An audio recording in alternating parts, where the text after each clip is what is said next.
मालिकी सजनवा जी प्यारी सत्संग जी, परम पिता परमात्मा कण कण में जर्रे जर्रे में मौजूद है। हर जगह होते हुए भी वो हम सब के अंदर मौजूद है।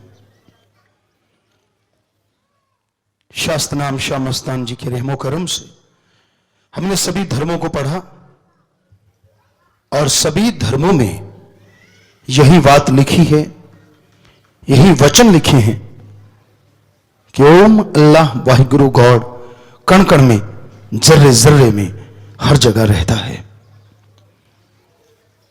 सोचने वाली बात, अगर वो जर्रे जर्रे में है, कण कण में है, तो इतने बड़े शरीर में क्यों नहीं है?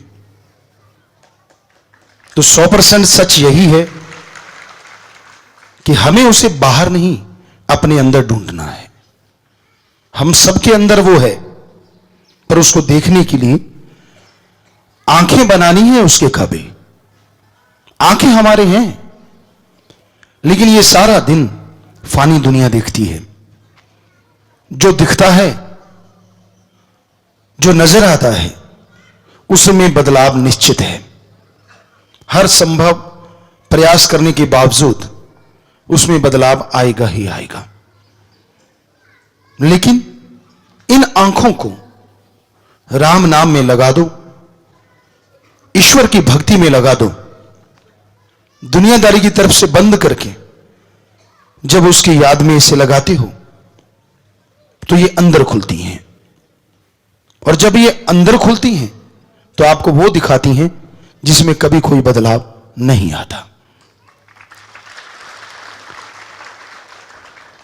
इसके लिए अभ्यास जरूरी है। कोई भी काम आप करते हैं, अभ्यास के बिना आप सही तरीके से नहीं कर पाएंगे। उदाहरण के तौर पे छोटी छोटी बच्चियां हैं, मां बहन खाना सिखाएगी, बनाना तो सीखेंगी, और उसके लिए अभ्यास चाहिए। कुछ देर आप करते रहेंगे, बढ़िया पकवान बनाना शुरू कर देंगे।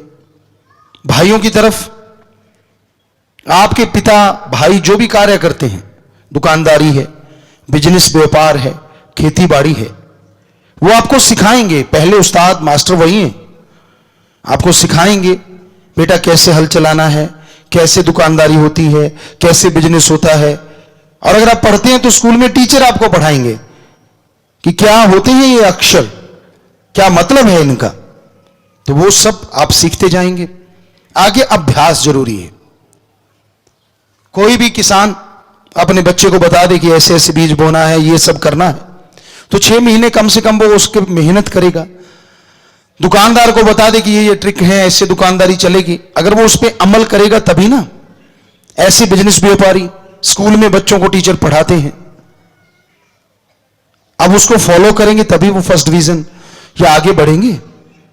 उसी तरह राम नाम अंदरूनी आंखों से उस मालिक को देखने के लिए राम नाम जरूरी है, उसका अभ्यास जरूरी है। और इधर गुरु होता है संत पीर फकीर, और कोई गुरु नहीं हो सकता। बाकी कामों में आपके बहुत सारे उस्ताद हो सकते हैं। पहले मां बाप ने सिखाया, फिर आप किसी टेक्निकल बंदे से सीखे, फिर किसी तजुर्बेकार से सीखे, फिर अपनी लाइफ से सीखे। आदमी अपनी उम्र से भी सीखता है। तो इधर सिर्फ एक ही गुरु होता है, वो है संत पीर फकीर। वो सिखाता है आपको कि कैसे आप रूहानियत में तरक्की करेंगे, कैसे आप दुनियादारी में रहते हुए भी भगवान की कृपा दृष्टि के काबिल बनेंगे। पर यह तभी संभव है जब आप पीर फकीर की बात को मानो। कभी भी संत पीर फकीर किसी का बुरा नहीं सोचते, बुरा नहीं करते। उनका मकसद, उनकी हर बात में आपका भयानक कर्म छुपा होता है।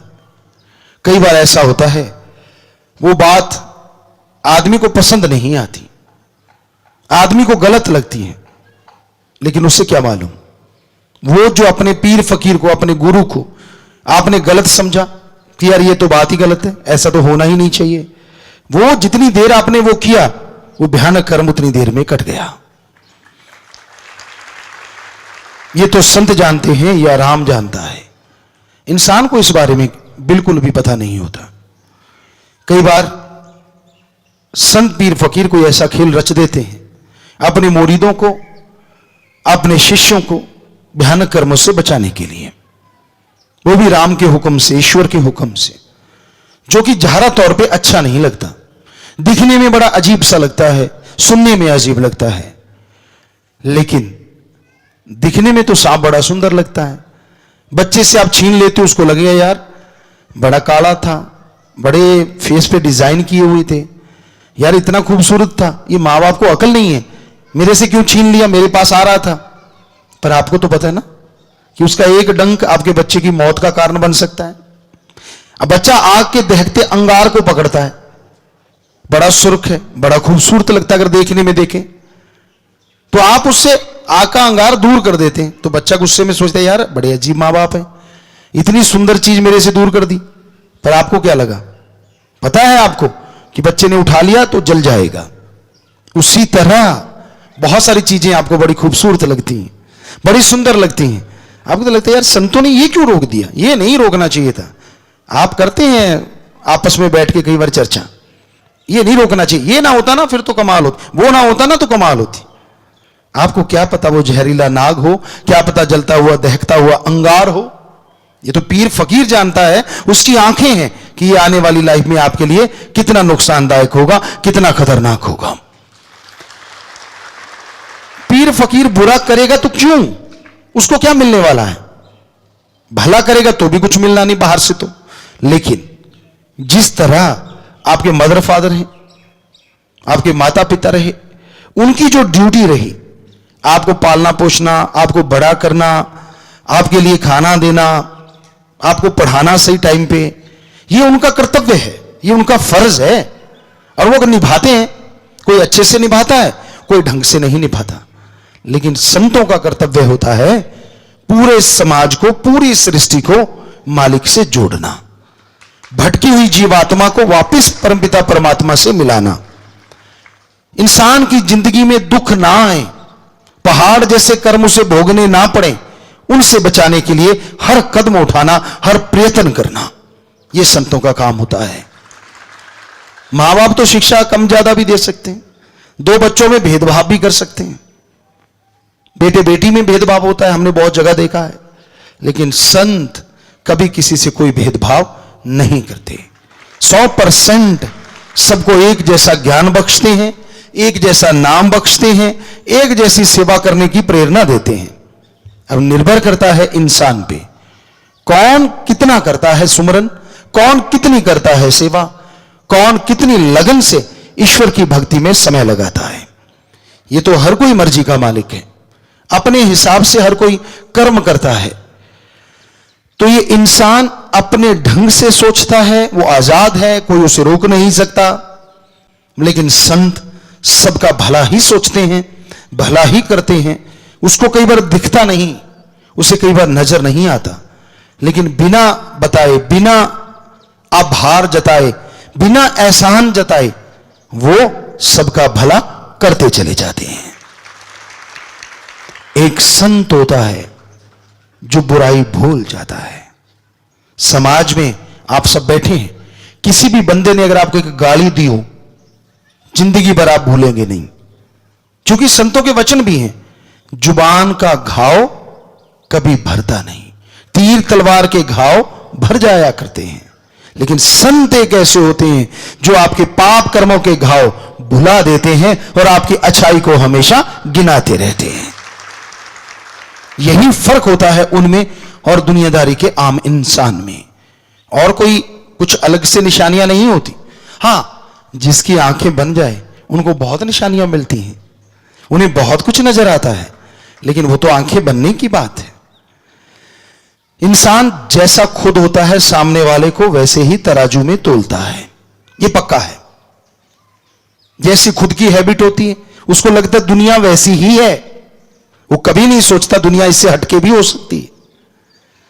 तो दुनिया कैसी है, कौन कैसा है, कौन क्या करता है, आप इस पे ज्यादा निगाह रखने की बजाय खुद पे थोड़ी सी निगाह रख लें। आप क्या करते हैं, कौन से कर्म करते हैं, कौन से अच्छे करते हैं और कौन से बुरे करते हैं। 5 मिनट, सिर्फ 5 मिनट शाम को अपने लिए समय निकाला करो और बैठ के सोचा करो, ये मेरे में बैड हैबिट, बुरी आदतें हैं और ये मेरे में अच्छी आदतें हैं। अपना मूल्यांकन करोगे तो जो बुरी आदतें हैं उनको छोड़ने के लिए प्रयास करो, और वो सिर्फ राम नाम से छूटती हैं, और कोई तरीका नहीं। कबीर साहब ने साफ लिखा है कि मना रे तेरी आदत ने, कोई बदलेगा हरि जन सूर। चोर जुआरी क्या बदलेंगे तो माया के मजदूर। हरि या तो भगवान जी तो बदल ही सकते हैं, अगर वो अपनी आई पे आ जाएं तो किसी की आदत यूं बदल दें, या हरि का जन जो ईश्वर की भक्ति करने वाला है वो बदल सकता है, या कोई शूरवीर बहादुर योद्धा गैरत का पक्का है वो अपनी आदतें बदल सकता है कुछ हद तक। चोर जुआरी जो सारा दिन दुनियादारी के धन दौलत, जमीन जायदाद, काम वासना, क्रोध लोभ मोह अहंकार, मन माया में उलझे रहते, वो आदत नहीं बदल सकते। हम देखा करते थे घरों में, आपने भी देखा होगा, भैंस गाय अच्छा चारा डालते हैं, बढ़िया, कई बार बिनोले डालते हैं, चने डालते हैं, खल डालते हैं, लेकिन कोई कोई पशु ऐसा होता है उन सबको छोड़ के अपना रस्सा चबा रहा होता है। कहीं से कपड़े का टुकड़ा मिल गया उसको चबा रहा होता है, कोई रस पता नहीं कौन सा आता है, कौन से विटामिन होते हैं उसमें, कोई विटामिन नहीं होते, कुछ नहीं होता, लेकिन आदत है। और वो छुड़वाने के लिए आप नाक पे डंडा मारते हैं, वो कपड़ा छीन लेते हैं, ये भी नहीं करते तो उसके मुंह पे छिकला चढ़ा देते, छिकली चढ़ा देते हैं, तो नेचुरली वो उसको छोड़ना ही पड़ेगा जब उसके पास वो सामान ही नहीं। कई बार ऐसी आदतें आप में भी होती हैं, चुगली, निंदा, कौन सी विटामिन मिलती है, कौन सा ज्ञान वर्धन होता है आपका, दे तेरे की ले तेरे की बैठ जाते हो, जो वहां नहीं होता उसकी बस क्या बताएं, या कोई पास से गुजर जाए फिर उसका अगला पिछला सब गिना देते हो, क्योंकि आपको पसंद नहीं किसी के बारे में वाहवाही करने की। कोई पास से गुजरा, कोई दूसरा सज्जन आपके पास बैठा, वो कहते यार ये बंदा बहुत अच्छा है, आपको लगता है यार मैं कब से बैठा हूं, मुझे तो एक बार भी नहीं कहा, फिर हो जाते हो तैयार और गिनने लग जाते हो उसके ऐब, उसके गुनाह, और आप भूल जाते हो कि उसके ऐब गुनाह आप गिन नहीं रहे, चुगली नहीं कर रहे, बल्कि उसके पाप धो रहे हो, उसके धुल रहे हैं और आप में वो आ रहे हैं। तो मत किया करो ऐसा, कुछ नहीं मिलता इससे। नशा करते हैं, हालांकि बर्बादी का घर है, लेकिन नौजवान क्यों करते हैं, थोड़ी देर के लिए उत्तेजना आती है, कोई भी नशा, लेकिन ये चुगली निंदा में कौन सी उत्तेजना आती है। एक सुनाएगा तो अच्छा, दूसरा ऐसे बोलता है जैसे उसको पता नहीं क्या मिल गया है, फिर क्या हुआ, आगे क्या हुआ, इतना उसको उत्साहित करता है, इतना शायद कोई गेम में किसी को उत्साहित कर दे तो काफी कुछ कर जाए, लेकिन ये आदत है दुनिया की। तो ऐसी हम अभी जो फिल्म ला रहे हैं आप उसमें देखोगे ये सारा सामान, कि बहनें क्या करती हैं, भाई क्या करते हैं, और वो हंसने की फिल्म है, कॉमेडी है, जट्टू इंजीनियर, कि क्या क्या होता है और उसका प्रसाद कैसे मिलता है वापस, वो भी उसमें है, कि उसका नतीजा क्या निकलता है। तो ज्ञान भी उसमें बहुत है, लेकिन मेनली कॉमेडी उसमें, बहुत हंसने के बहुत कुछ है। तो ये बनाने का हमारा मकसद ये है कि समाज को सुधारना है। अगर कोई सत्संग सुन के नहीं सुधरता तो फिल्म देख के सुधर जाए, और सुधर रहे हैं नौजवान, बहुत बहुत सुधर रहे। आगे से 4 गुना 5 गुना लोग नशा छोड़ने लगे जब से ये फिल्में आई हैं, बुराइयां छोड़ने लगे हैं, यूथ को समझ आने लगी है कि हाँ हमारे में बहुत काबिलियत है, हम कुछ कर सकते हैं, क्यों हम नशे में डूबे हुए हैं, क्यों बुराइयों में लगे हुए हैं। तो फकीर का हर कदम समाज के भले के लिए होता है। पहले पहले जब पहली फिल्म आई लोगों ने बड़ा सवाल उठाए, बड़ा कुछ बोला, अब तो वो बोलती बंद है, क्योंकि लोग जो मकसद था हमारा समाज को सुधारने का वो बढ़ता ही जा रहा है। तो कहने का मतलब तात्पर्य यही है कि फकीर कभी किसी का बुरा नहीं करता, वो जो भी करता है उसका जो भी कर्म होता है, जो भी वो बात कहता है, सबका भला होता है। नजायज फायदा मत उठाएं, अपनी जिंदगी का नजायज फालतू की बातें मत किया करें। पीर फकीर से सुन के उसे सत वचन कह के मानना, यह सच्चे शिष्य का काम होता है। कई होते हैं हाँ जी आखा मोड़ना नहीं तो डक्का तोड़ना नहीं, कई ऐसे होते हैं ना, घर में माँ बाप कह देते बेटा वो काम हाँ कर दूंगा, बाहर किसके जाता है? वो काम कर दे, हाँ हो गया, खुद कहीं और होता है, किसी और को कहता है तू कर देना, मैं अभी आया। तो मतलब कहने में हाँ हाँ जी हजूरिया कहते हैं ऐसे लोगों को, और करने में ढाक के तीन पात, कुछ भी नहीं करना, वहीं का वहीं। तो ये नहीं होना चाहिए। सुनिए, अमल कीजिए, और फिर जिंदगी में खुशियां ना मिले तो संत पीर फकीर इसकी गारंटी देते हैं, 100% खुशियां मिलेंगी, जरूर आनंद मिलेगा, जरूर खुशियां आएंगी। नशा छोड़ने के लिए कुछ लोग आए हुए हैं, तो अगर गुरुमंत्र लिया है तो ठीक, नहीं लिया तो ले लेना, प्रसाद आपको देंगे।